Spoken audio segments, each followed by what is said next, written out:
Alright guys, welcome to 67% BIGA dough, and what that means is 2/3 of the flour used will be used for the BIGA. So the total recipe could be written a few different ways, so here they are. Definitely pause if you need to go over them, but the BIGA is 2 kilos of flour, the final dough is 1 kilo of flour.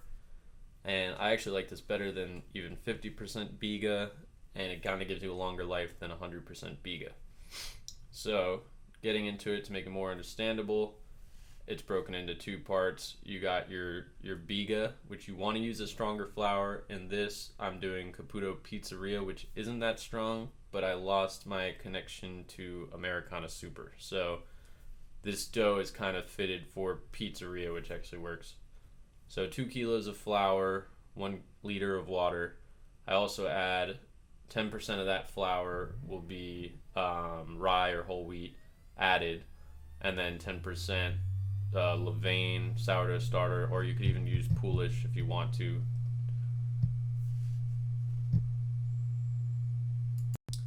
Alright, so then the second part is kind of broken into 2 parts as well, so I guess 3 parts total. But you got your first part of the final dough, and that's where you're using about half the water, and you're adding any yeast or sourdough starter to kind of wake the BIGA back up.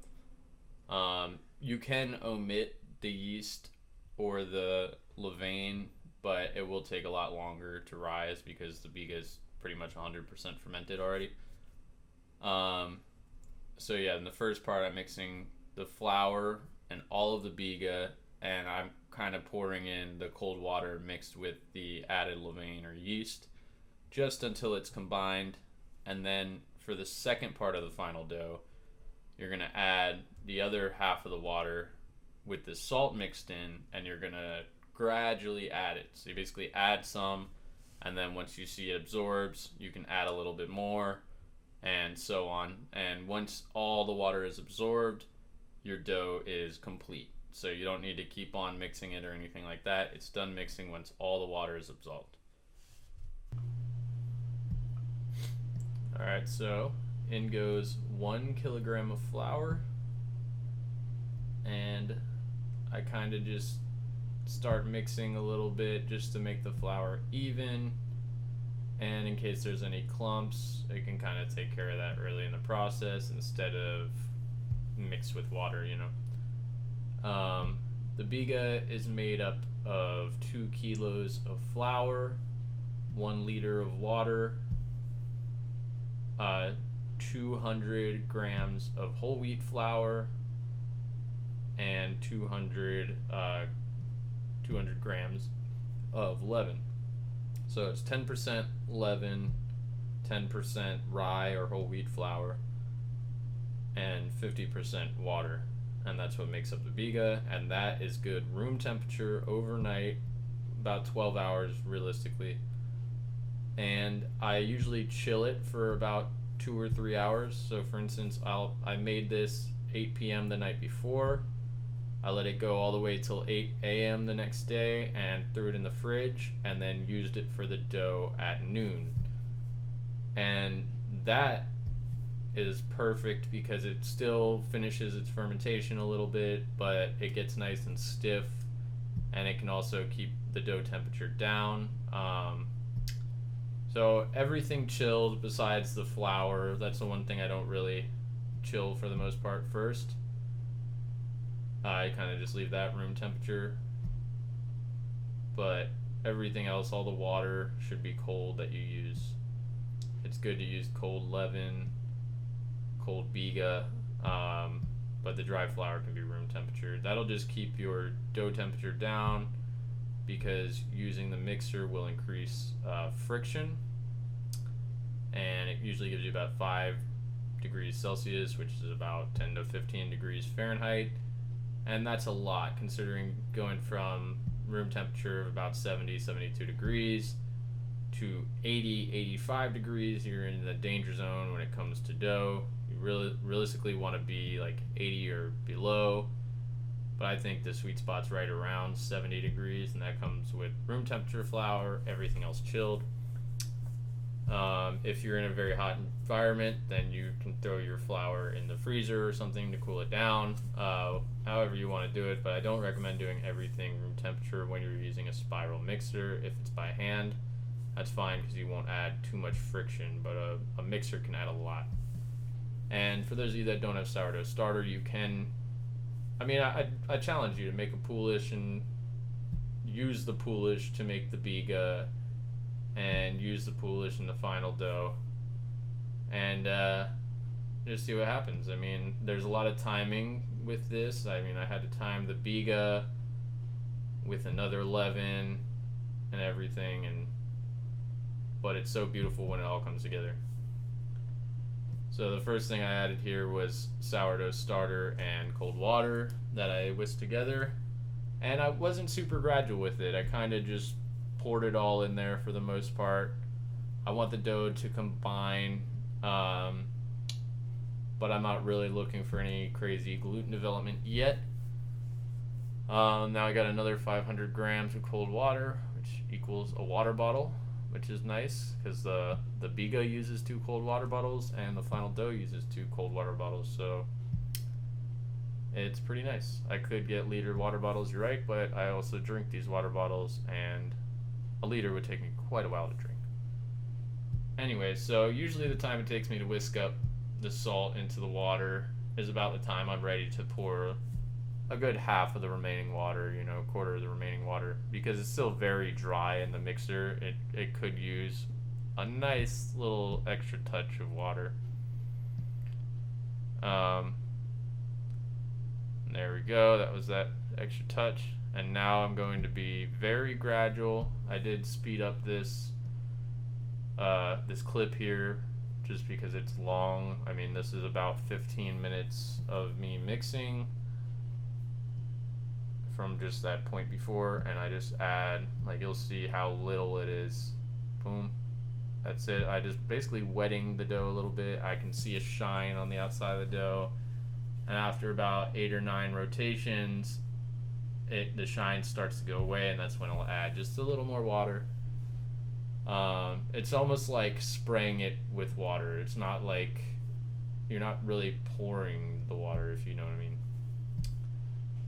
And the dough starts coming together, starts getting this little pumpkin shape going in the mixer. It looks beautiful. And yeah, so I'm just going to keep doing this, and while I'm adding the water, I will give you a little insight to maybe clear some things up here. So a pre-ferment that's more dry or less hydrated than your final dough usually will give it elasticity, along with this mixing method of adding the water last, which you can do on a direct dough. You can do it on a poolish or poolish dough, but this really does build the gluten to a whole nother level. Also, when you use mass amounts of BIGA, you're going to end up to a point where you basically have overhanging water, and this is the best way to use it. 100% BIGA will use all your flour, but there'll still be water remaining, same as salt.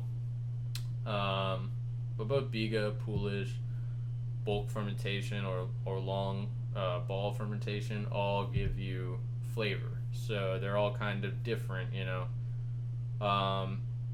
Usually you'll get something that's sweeter or yogurt-like from something stiff like a BIGA or La Vida Madre, and you'll get something that is a little more sour from something more hydrated like a poolish or a original sourdough starter, and you'll get something more mild, kind of a mix of both, from something that's kind of in the middle, 70-75% hydration, such as bulk fermentation or long ball fermentation. And I added all the water, and I'm just watching the last of it absorb and looking at that beautiful pumpkin the mixer makes. And she looks done, so I'm going to stop the mixer, and I'm going to try to get this out of the mixer and finish it off by hand a little bit. and I mean, it's beautiful. If you look at that dough, it's like a baby's butt. And so I'm just pulling it out as much as I can. I'm going for one shot with this thing, and I don't think I pull it off, but you know what? I mean, look at that. Almost one shot. But yeah, when I mean finishing it off by hand, I mean I'm not doing too much actual kneading. It's just more or less making a nice smooth ball at the end and building that surface tension. And I basically just pick up from the sides and fold over, kind of like a gentle slap and fold, if you will. Just still looks nice and smooth on the outside, which we're pretty much there. Beautiful. Call that a day. I like to put a little bit of oil on the dough before I roll because A, it's high hydration, and if I'm doing something that's contemporary Neapolitan, I don't need to follow every single rule. I love olive oil when I cook, and I don't necessarily want it in the dough recipe, but the amount that I use just to coat the dough in my hands for balling it, that's all the oil that I need. And I mean, obviously, if you have a giant blob of dough, it's going to use a little more oil, and if you have a smaller one, it's going to use a little less.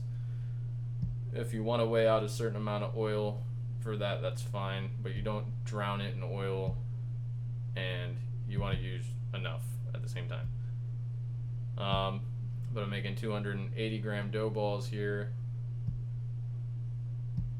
because with the extra hydration, I definitely have to go up from about 230, 240, which I usually do. I have tried it 230, 240, and it's like an 8 or 9 inch pizza, and I sell 10-inch pizzas, so I don't want to be that guy. Learn from my mistakes and just add a little more weight to the dough balls, and everything is perfecto. Yeah, I do also sometimes get annoyed when it sticks to my hands and I don't want to keep putting oil on after every single ball. So usually when that happens, I just roll it on the table.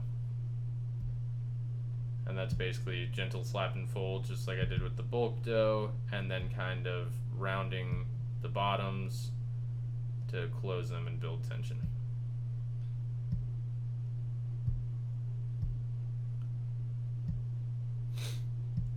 Yeah, from the BIGA, like when you feel it already feels airy to an extent.